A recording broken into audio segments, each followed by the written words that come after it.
Olá, pessoas! Olá, fiéis seguidores do canal Raciocínios Espíritas. Esse é o bloco em que fazemos o estudo do livro Grilhões Partidos, do espírito Manuel Filomeno de Miranda, psicografado por Divaldo Franco. Chegando aqui ao capítulo 9, ok? Então, o capítulo 9 são os socorros oportunos. No capítulo anterior, né, já vimos o coronel na casa do seu outro amigo que também é coronel, já amoleceu um pouco com a ideia de ajuda espiritual. Ainda com aquela desconfiança própria, né, do nosso coronel Constâncio, nosso personagem aqui, né? Mas já deu uma amolecida, ok? Então aqui o capítulo 9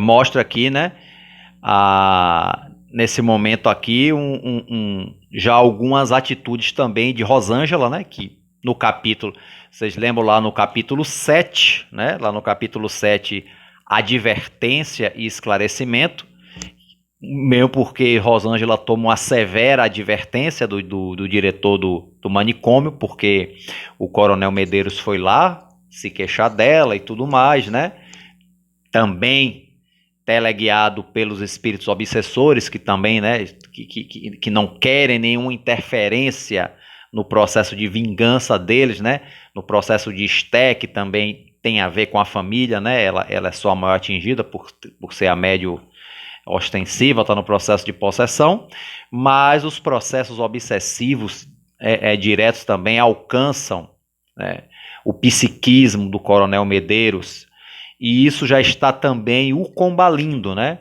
Ele já está dando sinais de combalimento. E a esposa, Dona Margarida, também pela angústia que passa, pelo desalento, sabe? Pela aquela desesperação íntima, já passam por combalimentos até na saúde. Então o socorro espiritual não é só para Esté, é para a família, né? Que tem ela como principal, né?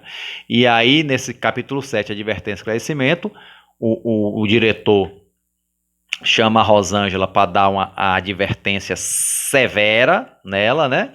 Mas aí recebe, de uma forma muito nobre, esclarecimentos de Rosângela, né?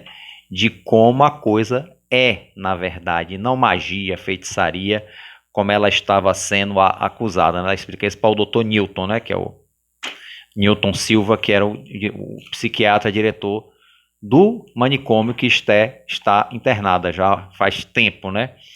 E aqui em Socorros Oportunos, né, nós vamos conhecer aqui a instituição espírita, ao qual, né, os nossos personagens estão vinculados. Olha que entre aspas coincidências, né? Então, desde aquele momento em que Rosângela foi admoestada pelo diretor, né, pelo Dr. Newton, ela, longe de ter abandonado o caso de Esté, ela se empenhou muito mais, né? Ela só, de conformidade com o Dr. Gilvan, né, que é o benfeitor dela, se afastou um tanto fisicamente de Esté, temporariamente, né, para não haver embaraços.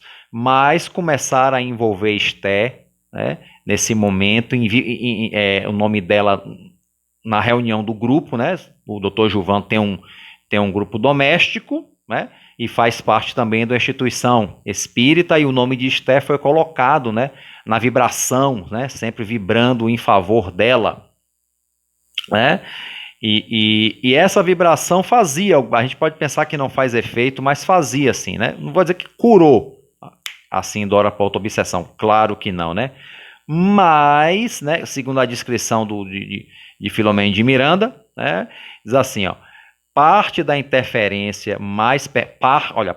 uma parte, né, da interferência mais perniciosa da mente dominadora, ou seja, do obsessor, que através do perispírito do qual subtraía forças para o nefando Mister, olha, agora revitalizava pelo processo de imantação decorrente das energias superiores. Então, assim, neutralizou parte dessa energia do espírito obsessor e revitalizou com energias superiores. Então houve já uma melhora, não uma cura, mas a vibração superior já propicia uma melhora no processo obsessivo, né? Para Esté e para o obsessor, que também é um doente a ser socorrido, né? Não é um criminoso a ser caçado. Isso é que é interessante, o processo da desobsessão. O obsessor também é alguém a ser socorrido, né? Que está ali entregue à sua própria loucura, à sua própria insensatez. E aqui no parágrafo seguinte, Manuel Filomeno de Miranda já se coloca também como um personagem da história. Apenas em um parágrafo, né? Que ele está relatando a história, mas porque aqui fica claro que ele participa do processo de socorro espiritual, desse processo aqui de desobsessão, né? Que ele fala aqui, nós próprios, quer dizer, falando dele e dos companheiros, vinculados ao grupo de trabalhadores interessados no Ministério da Desobsessão, porque, como Manuel Filomeno de Miranda, ele é especializado, né, em obsessão. Quem lê os livros dele pela psicografia de Divaldo Franco sabe disso, né?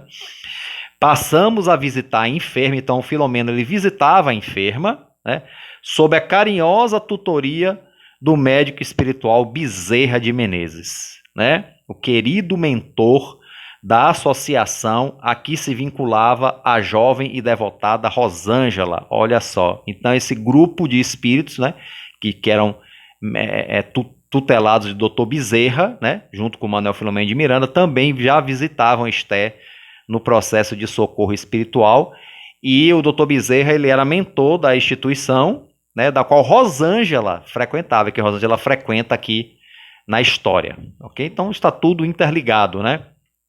Tudo interligado. Então, assim, o que fica bem claro aqui é que o encontro dos dois coronéis, os dois amigos, foi algo assim muito salutar. Opa, bati aqui. Foi algo assim muito salutar, porque dentro desse aspecto se tomaram várias boas revoluções, não, né, gente? Acho que é emoção aqui, né? Dr. Bezerra apareceu na história, fiquei emocionado. Então, boas resoluções foram tomadas nesse encontro. Quem viu, né? Quem leu o capítulo anterior, acompanhou esse vídeo aqui também, né? Está acompanhando o estudo, viu que o coronel, como eu citei no início, né? Ainda que desconfiado, já amoleceu um pouquinho para o socorro espiritual, né? E aí eles foram convidados para a instituição espírita que o amigo, né, o coronel Sobreira, frequenta, que coincidentemente é a mesma que Rosângela e a família, né, Dr. Gilvan e família e Rosângela frequentam também, né? Você vê que como as coisas aí estão interligadas. E aí você já imagina que o Coronel Medeiros vai ser obrigado a reencontrar Rosângela, né? Quem já leu o livro sabe como é que vai ser esse reencontro, né? Eu fiz até um vídeo específico sobre isso aqui no canal, né? Um Claridades Evangélicas, se eu não me engano, falando justamente desse reencontro. Mas vamos para frente aqui, né? Então, o nome da instituição chama-se Sociedade Espírita Francisco de Assis, né? Então, nessa casa aí é que o Coronel Medeiros e a esposa Margarida, né, Santa Maria, vão ser convidados para frequentarem e para se tomar medidas mais efetivas nesse processo obsessivo, né? E era uma casa espírita que num aprazível bairro carioca, como ele não diz aqui onde é exatamente, né? E é um lugar realmente todo pautado nos ensinamentos espíritas, né? Como diz aqui, plantava suas bases na codificação kardeciana, a instituição, né? Fiel aos postulados cristãos e espíritas, transformara-se em eficiente hospital, escola, santuário. Olha aqui, que legal, né? Ajuda a curar, educa e edifica, né? Cura, educa, edifica. Olha que maravilha, hein? Cura, educa, edifica. Ficou interessante, hein?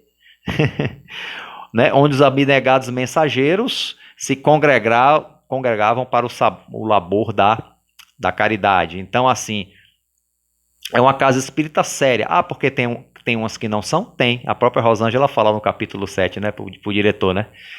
que há as boas casas espíritas e outras nem tantos, né, que não se baseiam corretamente nos postulados espíritas, né, vamos dizer assim.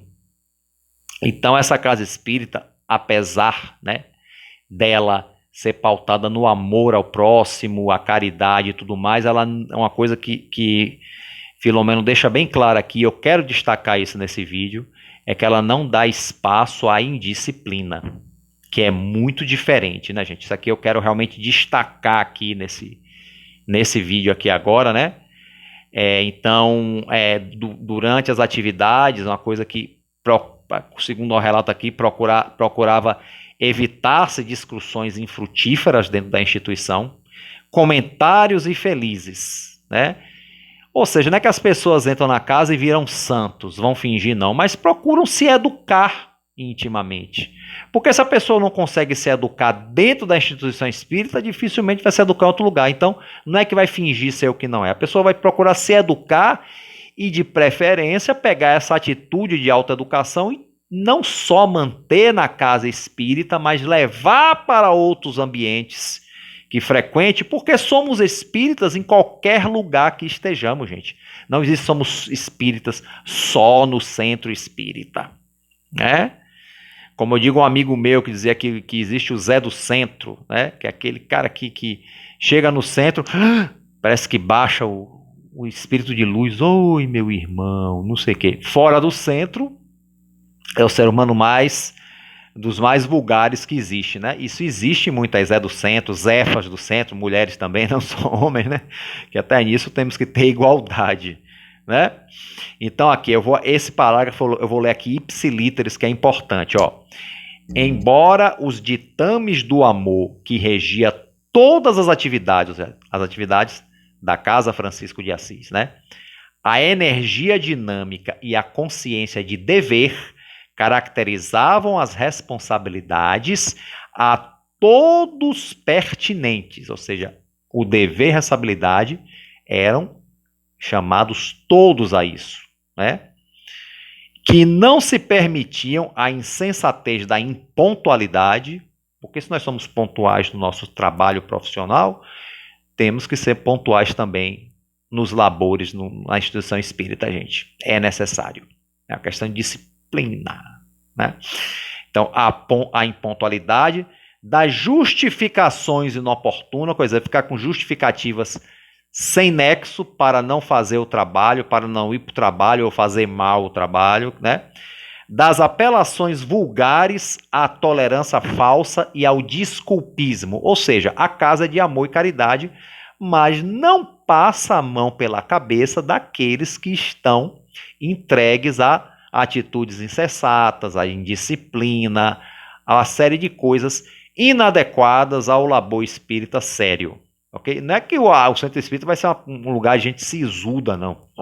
Séria, fechada, não. A alegria, a felicidade, o sorriso, né, o bom humor, claro que deve estar presente, mas dentro de uma aura de responsabilidade, né, de compromisso, né, a alegria íntima do coração, isso aí claro que é necessário, mas a seriedade naquilo, no labor que tem que fazer, porque está se lidando, gente, acima de tudo, com almas sofredoras, encarnados e desencarnados também, né? Então a gente tem que lembrar disso aí, isso é muito importante, principalmente quem trabalha nos labores mediúnicos, de socorro espiritual, de desobsessão. É necessário realmente, ter essa autodisciplina, ter esse compromisso íntimo com aquilo ali, não precisa ninguém ficar mandando, é um compromisso íntimo que nós temos que ter, né?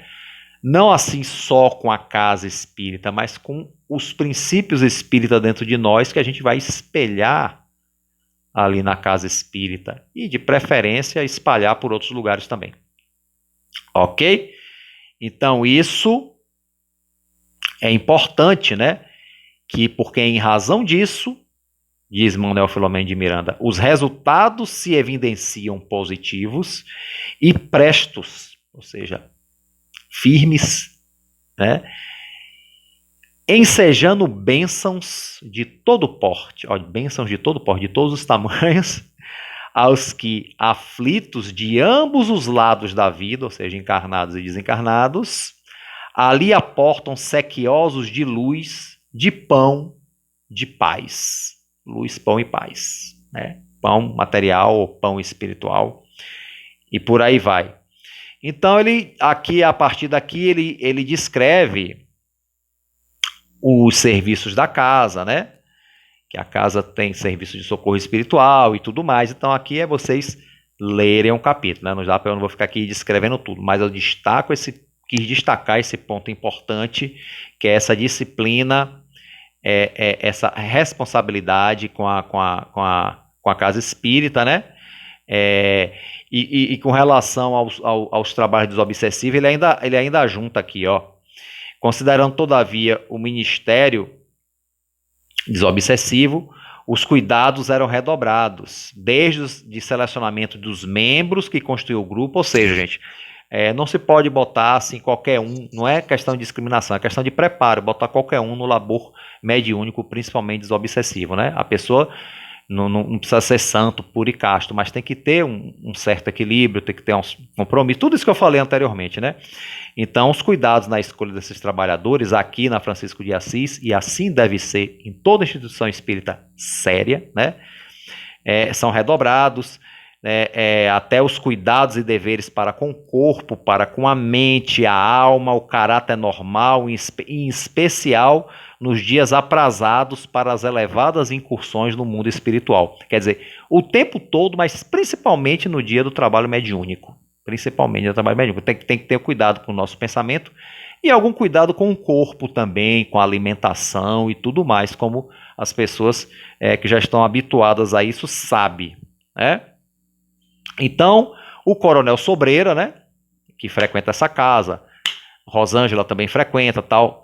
Então, o Coronel Sobreira ia pedir intercessão, socorro a Esté quando Bezerra de Menezes se manifestasse pela mediunidade de Joel, né? Joel do capítulo anterior, o médium amigo dele, que estava lá na casa dele, né?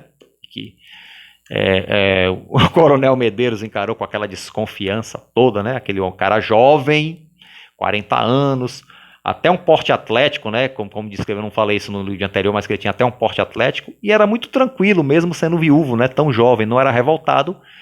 E aí ele explicou justamente pela certeza da continuidade da vida, que a amada dele estava viva ainda, né?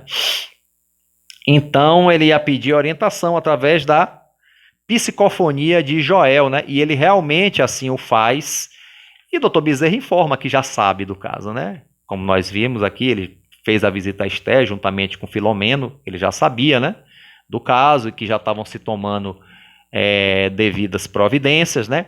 Detalhe, o Coronel Sobreira, né, desde que ele voltou da Europa, ele se afeiçoou ao trabalho, começou a frequentar disciplinadamente essa instituição, e o diretor desencarnou e ele o substituiu. Então, o dirigente, né, o dirigente dos trabalhos, dirigente dos trabalhos mediúnicos, perdão, né, desencarnou, e aí deram ao Coronel Sobreira, né, ao amigo do nosso personagem principal, o cargo de dirigente, que ele aceitou e cumpre com toda a diligência que lhe é possível, com toda a seriedade, com toda dedicação, né? E aqui mostra, e aqui ele descreve como o trabalho mediúnico desobsessivo é feito, né? Na medida que está ali uns médiuns dando passividade pela psicofonia aos espíritos sofredores e tudo mais, sendo socorridos. No lado espiritual também o trabalho é super dinâmico. Muitos espíritos são socorridos ali, mesmo aquele que a gente pensa que os espíritos são socorridos, a gente pensa que os espíritos são apenas socorridos os que se manifestam mediunicamente na desobsessão, e não. Muitos são socorridos ali, mesmo sem contato mediúnico, né? Porque se cria um ambiente especial nesses trabalhos, né? Um ambiente fluídico, salutar, especial, e que favorece o socorro espiritual. Não é que dependa, que os espíritos benfeitores dependam 100% disso, não. Mas favorece, melhora. E aí, nesse momento, muitos espíritos no plano espiritual são socorridos em sua necessidade, mesmo aqueles que não vão ao intercâmbio mediúnico, né? E Filomeno descreve isso aqui também. E aqueles outros espíritos são socorridos pelo intercâmbio mediúnico, encarnados também são socorridos, que estão presentes ali, né? Muitos estão presentes, outros que também não estão presentes, da forma que dá para ser, também recebem esse socorro espiritual. Então há um socorro espiritual geral, não só aqueles espíritos que se manifestam, né, na psicofonia, né, e é uma coisa assim. Imagine, né, um dia que a gente puder observar esse trabalho do plano espiritual, a gente vai ver que deve ser uma coisa assim maravilhosa, né? Imagine. Então, aí foi ao término, perdão, gente, eu falei que ele pediu, né? Na verdade, Sobreira pede a Dr. Bezerra, através da psicofonia de Joel, ao final do trabalho. E aí, Dr. Bezerra de Menezes, o nosso queridíssimo benfeitor, chamado médico dos pobres, né? No mundo material, e o nosso queridíssimo benfeitor espiritual no plano espiritual, né? Que a todos nós socorre, né? Acredito que todos nós já devemos ter recebido algum socorro, direto ou indireto, de Dr. Bezerra de Menezes, né?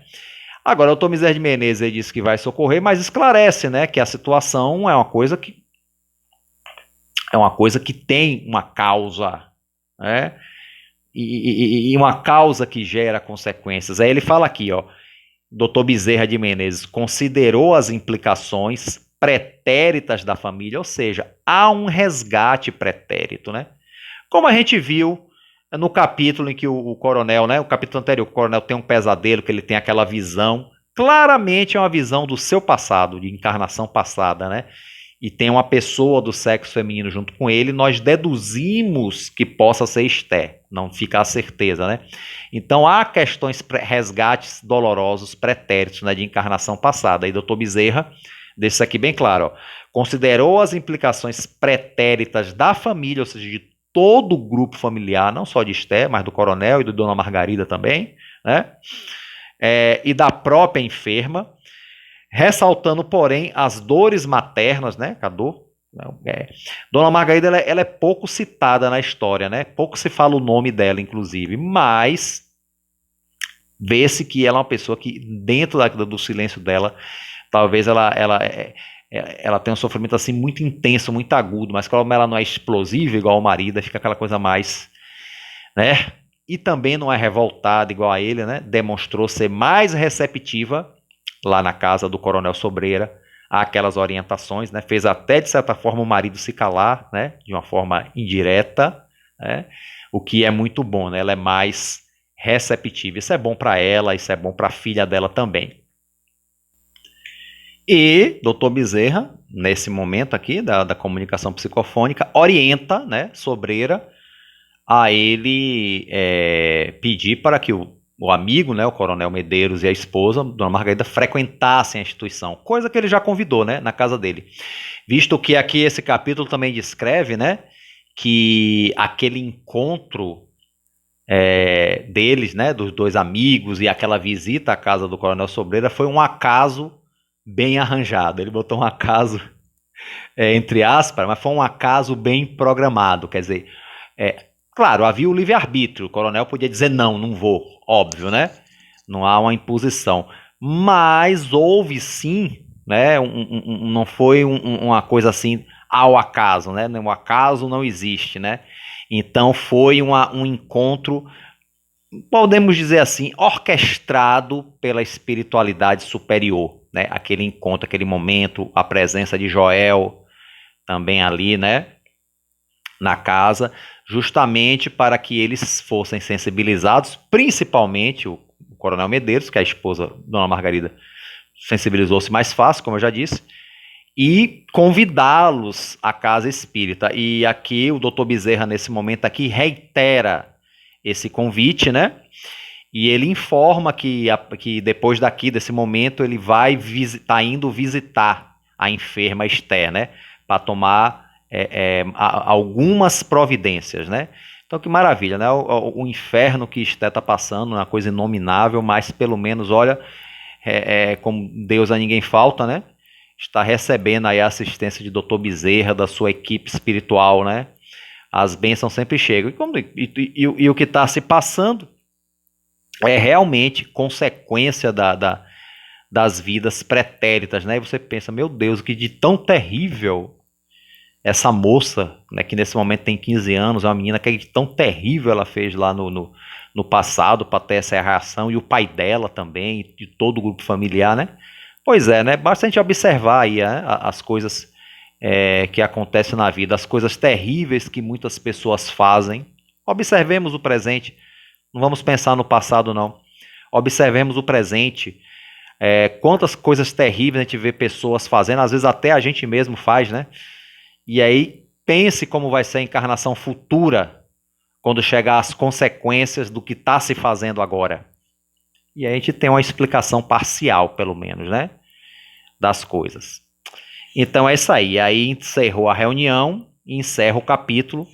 E eu hoje fiz ao contrário. Normalmente eu falo do trecho da codificação que Filomeno bota no início do capítulo, hoje eu deixei para o final, né? Que o capítulo 9 começa com um trecho aqui de O Evangelho segundo o Espiritismo, do capítulo 13, não é isso? Que a vossa mão esquerda não saiba o que dá a mão direita, e é um trecho do Instruções dos Espíritos, de uma mensagem do Espírito Caritas, né? É o Instruções dos Espíritos, a Beneficência, que não tem só uma mensagem, tem algumas mensagens, né, de espíritos pela psicografia sobre beneficência. E uma delas no item 14 é a de Caritas, né? Falando justamente sobre beneficência. E aí Filomeno bota esse trecho dessa mensagem aqui.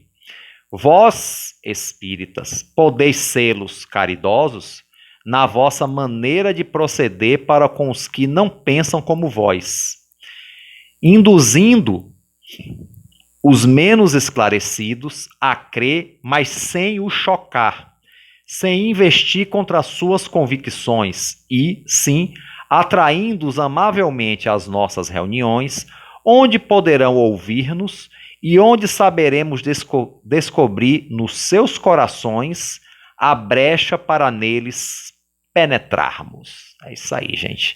Então, assim, nós não devemos, por exemplo, eu sou espírita, né? Mas eu não posso, para mim é um conhecimento, para mim, que eu não tenho dúvida, né?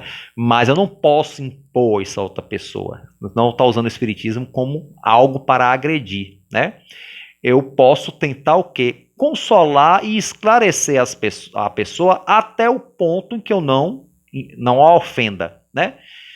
Isso eu consigo, hoje eu até consigo, né, com a ajuda dos benfeitores, eu acho, né, que eu consigo conversar, mas vou até certo ponto, né, para não ferir, para não causar melindres e tal, mas a gente consegue botar algumas coisas, e aí convida a pessoa a conhecer, ou oferece um livro, por aí, para que ela diz que trago as nossas reuniões, quer dizer, como vão fazer com um casal, né, o coronel Constância e a esposa Margarida vão ser convidados, né, à reunião mediúnica, a sessão, né, que eles vão observar, a instituição espírita, né, Francisco de Assis, serão convidados. Se a mais tem casos que não dá para convidar a pessoa para a instituição, a gente pode oferecer uma leitura, pode oferecer uma conversa, né? Quer dizer, há outras formas da gente demonstrar, da gente ajudar a pessoa sem chocar, porque senão não adianta nada. Agora, se possível, olha, se quer conhecer a instituição sem compromisso, quer ver uma palestra, né? Ou então, se tiver uma sessão mediúnica que possa levar pessoas de fora, que tem, né? Pode levar um número X de pessoas para assistir, né? Tem casas tem casas que não fazem, outras que fazem, aí depende, né? Contanto que a pessoa saiba manter o respeito, o silêncio, não tem. Então, se puder, convida para ver uma palestra, convida para ver um grupo de estudo, né? Se a pessoa aceitar, tudo bem, mas sempre convite só, não a imposição, né? Então é importante, né, que a gente faça a coisa sem chocar. Então, o casal aqui, os pais de Esté, eles primeiro, né, foi promovido o encontro deles na casa dos amigos para amolecer o coração, principalmente do pai de Esté. Não amoleceu muito nele, né? Tá desconfiado, mas deu uma amolecida para depois ser feito o convite para ir para o Centro Espírita Francisco de Assis, né? Que aí facilitou mais ele e a esposa aí. E a esposa, Margarida, como está mais apta, com certeza vai, né, dar um empurrãozinho para os dois irem também, né? Então, por aí vai. Então, é uma forma não brusca, não agressiva de levar as pessoas ao socorro espiritual, no caso aqui da nossa história em específico e no caso geral que possa acontecer. Ok? Então, aqui chegamos ao final do capítulo, chegamos ao final do vídeo, né? Vocês aí façam a leitura do livro, façam também a sua leitura, as suas interpretações, façam também o seu aprendizado, né? E espero que esses vídeos que eu estou gravando aqui sobre o livro ajudem, sejam úteis, né? Se for útil para mim, já está valendo a pena fazer, ok? Então a todos aí um forte abraço e fiquem com Deus.